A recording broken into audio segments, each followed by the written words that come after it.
বন্ধুরা, ভোলে বাবা পার করেগা ধারাবাহিকের আজকের পর্বে দেখানো হয়েছে মিলি ঝিলকে বলে, তুই এই বিয়ে বাড়িতে কেন এসেছিস? হ্যাঁ, কেন এসেছিস? ঝিল বলে, কারণটা তুই বুঝবি না। মিলি বলে, বুঝতেও চাই না। কি বলতো, আমার বোন আমারই, তাকে অন্য কারোর হতে দেব না।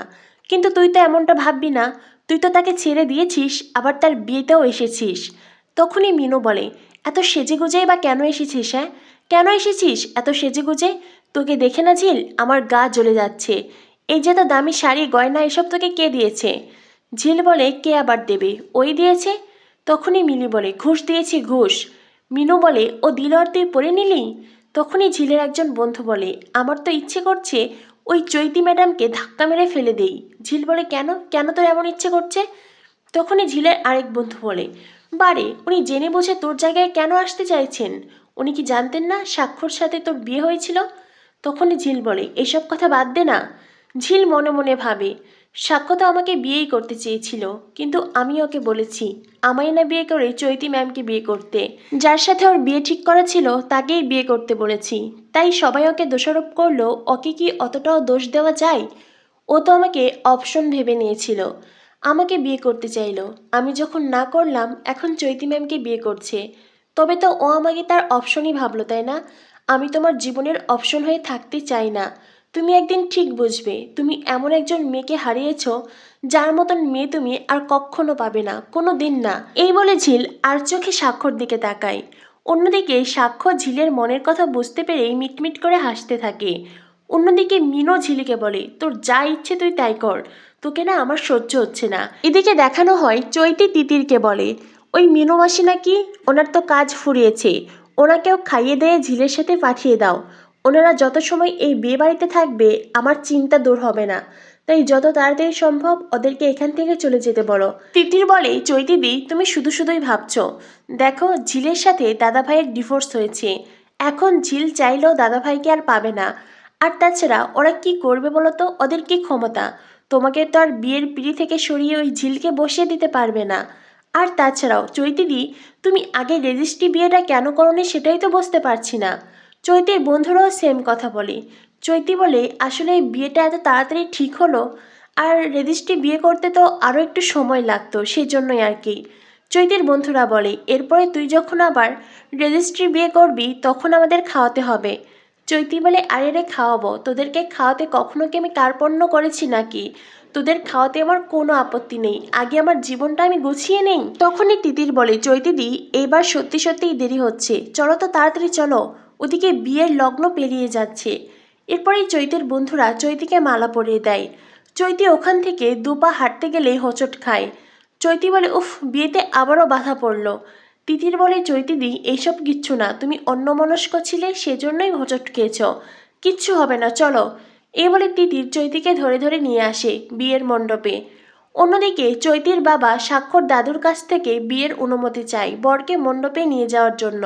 স্বাক্ষর দাদু বলে, এতে আবার অনুমতি দেওয়ার কি আছে, আমরা তো এই বিয়েতে অনুমতি দিয়েই রেখেছি। চৈতির বাবা বলেন, তবুও আপনারা গুরুজন বরকে মণ্ডপে নিয়ে যাব, একবার অনুমতি নেব না? স্বাক্ষর দাদু বলে, আশীর্বাদ করছি সব কিছুই ভালো ভালো হোক। এরপরে চৈতির বাবা সাক্ষ্যকে বিয়ের মণ্ডপে নিয়ে যাওয়ার জন্য সাক্ষ্যর কাছে যায়। চৈতির বাবা সাক্ষ্যকে বলে, সাক্ষ্য বাবা তুমি এসো। সাক্ষ্য উঠে বিয়ের মণ্ডপের দিকে এগিয়ে যায়। তখনই চৈতিও সেখানে আসে। সাক্ষ্য ঝিলের দিকে তাকিয়ে আছে দেখে চৈতি হিংসায় জ্বলে যায়।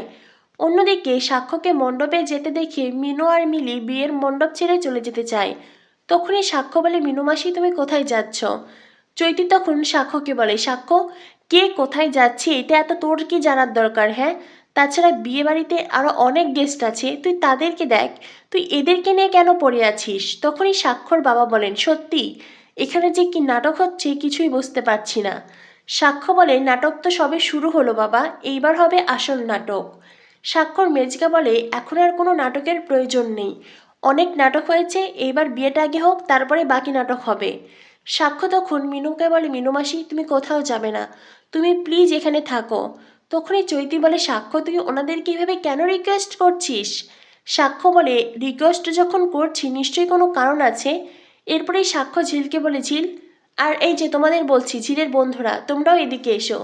ঝিল তখন স্বাক্ষর দিকে এগিয়ে আসে। চৈতি তখন ঝিলকে বলে, তুমি এখানে কেন এসেছো? হ্যাঁ, কি দেখতে এখানে এসেছো? ঝিল বলে, আমি এখানে এসেছি কারণ আপনার বর আমাকে এখানে আসতে বলেছে, সেই জন্য। চৈতি বলে, ঠিক আছে, আমার বরের কথা শুনে এখানে এসেছো তো? আমি বলছি প্রথম ব্যাচে খেয়ে দিয়ে চলে যাও। তখনই ঝিল বলে, আপনার কি মনে হয় চৈতি ম্যাম আমি এখানে খেতে এসেছি? সাক্ষ্য তখন পুরোহিত মশাইকে বলে, পুরোহিত মশাই আপনি তো মালা বদল শুভ দৃষ্টি কোনো কিছুই করতে বলছেন না। পুরোহিত মশাই বলেন, সেজন্য তো বিয়ের আসরে বসতে হবে বাবা, আমি মন্ত্র বলবো তারপরেই তো মালা বদল হবে। সাক্ষ্য তখন নিজের মালা খোলে। চৈতি বলে, কিরে সাক্ষ্য, তুই কি এখানেই মালা বদল করবি নাকি? এখানে কি মালা বদল হয়? পুরোহিত মশাই মন্ত্রপাঠ করবেন তারপরেই তো মালা বদল হবে। সাক্ষ্য বলে, আমি পাত্রী নির্বাচন করেছি, আর আমি যাকে মালা পরাবো সেই হবে আমার বউ। এই বলে সাক্ষ্য ঝিলের দিকে এগিয়ে যায় আর ঝিলকে বরমালা পরিয়ে দেয়। যেটা দেখে সবাই অবাক হয়ে যায়। চৈতির মাথায় যেন আকাশ ভেঙে পড়ে, পায়ের তলা থেকে মাটি সরে যায়। অন্যদিকে চৈতির মা বাবা তাদেরও বেশ ঝটকা লেগেছে। সেই সাথে স্বাক্ষর মেজিকা, স্বাক্ষর দাদু ঠাম্মি সবাই অবাক হয়ে গেছেন। আর এদিকে স্বাক্ষর বাবার ছুটি আন্টি তারা অবাক হয়েছেন, সেই সাথে ভীষণ খুশিও হয়েছেন। স্বাক্ষর বাবা এতক্ষণে স্বাক্ষর আসল উদ্দেশ্য বুঝতে পেরেছেন, আর সেজন্যই এইবার তার মুখে হাসি ফুটে উঠেছে। যদিও স্বাক্ষর বাবার চোখে জল ছলছল করছে, তবে এই জল কষ্টের নয়, এটা আনন্দের জল। কারণ সাক্ষ্য তার মুখ রক্ষা করেছেন। সাক্ষ্য তার প্রিয় ঝিলকেই নিজের বউ হিসেবে মেনে নিয়েছে, এটা ভেবেই তিনি খুশি। অন্যদিকে চৈতি সাক্ষ্যকে বলে, সাক্ষ্য এটা কি হচ্ছে? হ্যাঁ, কি করলি তুই এইটা? ঝিল তখন সাক্ষ্যকে বলে, আপনি কেন আমাকে এভাবে অপমান করলেন? হ্যাঁ, সকলের সামনে কেন অপমান করলেন? সাক্ষ্য বলে, আমি তোমায় অপমান করিনি, আমি যাকে নিজের স্ত্রী হিসেবে বেছে নিয়েছি তাকে এই মালাটা পরিয়ে দিয়েছি। এখন তুমি এই মালাটা রাখবে নাকি ফিরিয়ে দেবে সেটা তোমার ব্যাপার। ঝিল বলে, অবশ্যই ফিরিয়ে দেব, যাকে মালা পরানোর দরকার তাকেই মালা পরান। এই বলে ঝিল নিজের গলা থেকে মালা খুলে সাক্ষ্যর হাতে দিয়ে দেয়। সাক্ষ্য তখন পুরোহিত মশাইকে বলে, পুরোহিত মশাই আপনি মন্ত্রপাঠ করুন, আমি আমার পাত্রী নির্বাচন করেছি, আমি ঝিলকেই বিয়ে করব। এটা শুনে ঝিলের মা বলে, তুমি কি চাইছো বলো তো, তুমি কেন আমাদের এভাবে অপমান করছো? ঝিলের দিদি বলে, আপনার আসল উদ্দেশ্য কি? আপনি কি আমাদের পুলিশে দেবেন নাকি? সাক্ষর বাবা তখন এদের কথা শুনে আরও হাসতে থাকে।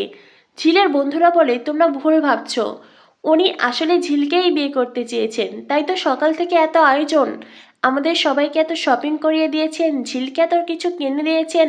আর ঝিল, তুই কি বোকারে, তুই একটুও কিছু বুঝতে পারিসনি?